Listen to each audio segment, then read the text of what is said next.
और अब बात करेंगे झारखंड में अवैध तरीके से बने मकानों को वैध करने की कवायद तेज हो गई है। सरकार ने भवन नियमितीकरण नियमावली 2026 के तहत आज एक पोर्टल लॉन्च किया। इसके माध्यम से 60 दिनों के अंदर ऑनलाइन आवेदन जमा किया जा सकता है। इसकी शुरुआत से झारखंड के शहरों में बने लगभग 7 लाख अनाधिकृत मकान के नियमितीकरण की प्रक्रिया शुरू हो सकेगी। इस रिपोर्ट को देखिए।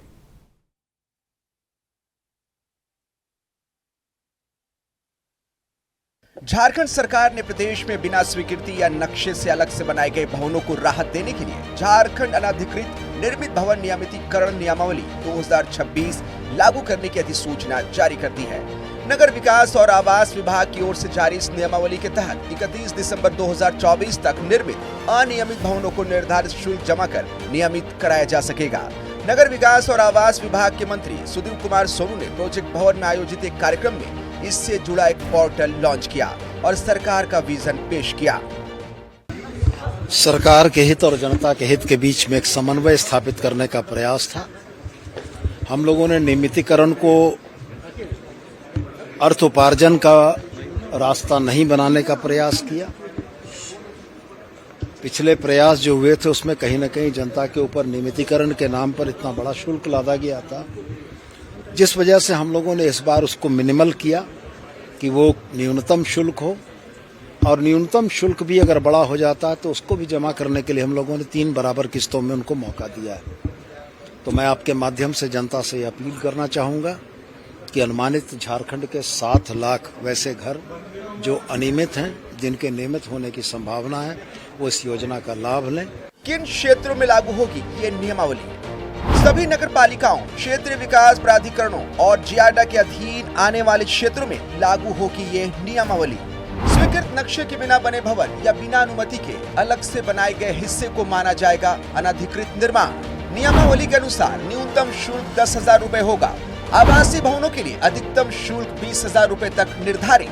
गैर आवासीय भवनों के लिए अधिक हो सकता है शुल्क। ऐसे भवन जो नहीं होंगे नियमित, जिनमें सरकारी भूमि या सार्वजनिक इस्तेमाल की भूमि पर अतिक्रमण कर किया हुआ निर्माण, सड़क, नाली या जल निकासी क्षेत्र पर निर्माण, पार्किंग के लिए निर्धारित क्षेत्र का अतिक्रमण, मास्टर प्लान के विपरीत निर्माण, पर्यावरणीय मानकों का उल्लंघन, भवन उपविधि 2016 के नियमों के विपरीत बने भवन। भवन मालिक सिर्फ सक्षम अधिकारी द्वारा अधिकृत तकनीकी पेशेवरों के माध्यम से ऑनलाइन आवेदन कर सकेंगे। आवेदन की जांच के बाद अधिकारी नियमितीकरण की स्वीकृति देगा या अस्वीकृत कर देगा। आवेदन अस्वीकृत होने की स्थिति में एक निर्धारित समय सीमा के भीतर अपील भी की जा सकती है। सरकार का मानना है कि इस नियमावली से लंबे समय से लंबित अवैध निर्माण मामलों का समाधान होगा, राजस्व में वृद्धि होगी और भवन स्वामियों को कानूनी राहत मिल सकेगी। इस पे सरकार का उद्देश्य ये नहीं है कि एक तरह से अनियमित निर्माण को हम लोग बढ़ावा दें, और जो भी अनियमितता हो चुकी है उसको हम लोग रेगुलाइज करें, और फ्यूचर के लिए भी हम लोग ये नहीं चाहते। परंतु बहुत सारे इश्यूज हैं, सारे इश्यूज पर बहुत डेलिब्रेशंस हुआ है, डिपार्टमेंट लेवल पे भी हुआ है और सरकार के अन्य जो डिपार्टमेंट है उनके लेवल पे भी हुआ है। तो ये वन टाइम मैं कह सकता हूँ कि सरकार ने काफ़ी सोच विचार के बहुत ही एक लिबरल स्कीम भी आपके सामने पुट अप की है। झारखंड चैम्बर ऑफ कॉमर्स लगातार सरकार के साथ इस मुद्दे पर बातचीत कर रहा था और अनाधिकृत तौर पर बने मकानों को नियमित करने की मांग कर रहा था। अब सरकार के फैसले के बाद झारखंड चैम्बर ऑफ कॉमर्स ने सरकार की इस पहल की सराहना की है।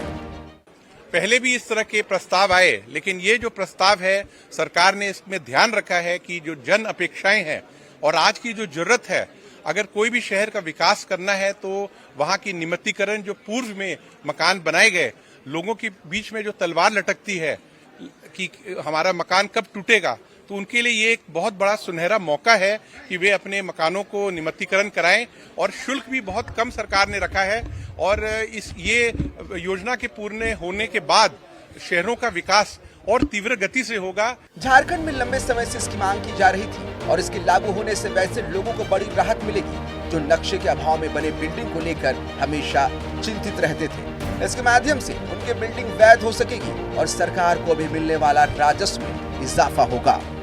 ये कह सकते हैं कि एक अच्छी पहल है सरकार की। देखना बहुत महत्वपूर्ण होगा कि पोर्टल लॉन्च के बाद जो दावे किए गए हैं कि सरकार बहुत सुलभ तरीके से जो सुविधाएं इस पोर्टल के माध्यम से दी जाएगी, और जो नियम है उसको भी बहुत शिथिल किया गया है। तो जाहिर तौर पर इसके पहले भी प्रयास हुए हैं, लेकिन इस बार सरकार ने जो प्रयास किया है इसमें दावा बहुत मजबूती के साथ कर रही है। तो जाहिर तौर पे देखना बहुत महत्वपूर्ण होगा सरकार का जो दावा है और जो नियमों को शिथिल करने की बात कही गई है, क्या ये 7 लाख अनाधिकृत तौर पर बने मकान अधिकृत तौर पर हो जाएंगे, ये देखना बहुत महत्वपूर्ण होगा। सहयोगी विकास के साथ नवीन शर्मा, नक्षत्र न्यूज, रांची।